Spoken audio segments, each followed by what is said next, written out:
Well, in Venezuela, it is going down big time, and you have to send out prayers for the folks that are caught up in this in Venezuela, as Maduro's socialist paradise, so to speak, that he thought he was going to bring in to this country, has brought Venezuela to its knees. And just to give you some numbers here, inflation in Venezuela is predicted to reach 700% within the year, which would be the world's highest. Now, according to the Confederation of Venezuela Industry, in this Chavista era, approximately 8,000 businesses have closed. They say more than 70% of the Venezuelans believe that the president should step down. There were more than 2,138 protests and more than 170 lootings between January and April of this year. Now, Venezuela has one of the highest murder rates in the world, 28,000 in 2015. That's 76 violent deaths per day and 3 per hour. Now, according to a survey, 87% of Venezuelans cannot buy food. And in 2015, they reduced their meat consumption by 42% compared to 2012. That is the largest drop in 55 years. While 90% of the citizens said that they buy less food due to the scarcity. Now, 80% of the supermarkets are empty, 40% of the homes. And the medical systems have reported that 44% of operating rooms are non-functional. 94% of labs do not have sufficient supplies. The people down here in Venezuela have no medicine, electricity, food, water.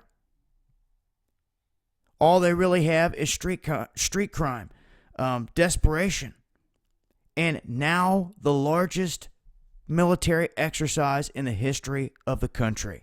They announced they were going to be doing this coming weekend.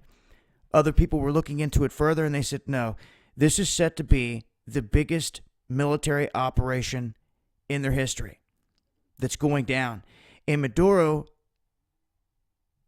looks like a lot of people want him gone because of the collapse here, and he's looking to crack down via the military on his enemies.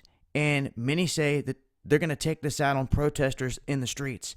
And why are they saying that? Because it's already happened.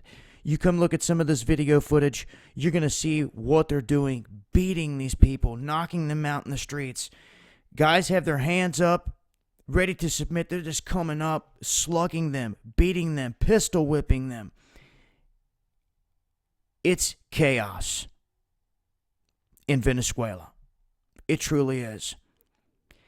And Maduro's saying that U.S. spy planes are flying over the country, that they've entered the airspace illegally this past month. And it's no secret, the sanctions and everything that the United States have put on this area and pressure shows, what the end result here is. It wasn't but a few years ago we were talking about this. It came out of one of the Bilderberg meetings that Venezuela was going to be targeted. And this exact scenario was going to unfold. And here we see it. And South America is in their crosshairs. Colombia, Venezuela, other countries. Especially if they don't have good relations with the leadership there.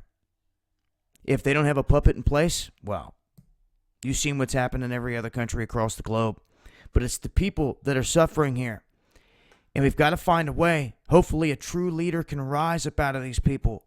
Gather the people. Do it the right way. It needs to be done. And someone needs to show the world that it can be done. The power is in the people and politics that they address. And the one constant theme that I've seen here is that the police, military, and all that, they can't crack down on these people when they come up in these streets in these types of numbers. What you're seeing right here, all these people, when they come out en masse, that's why they're calling up the largest military exercise in their history. And the people are going to come out en masse as well. So really, this is decision time. Are the troops really going to turn on their own people? It's heating up in Venezuela, guys. And that's some of the latest. I'll leave a link. More information. Make sure to check out this video clip so you can see for yourself exactly what's going on down here. This has been Dabu7.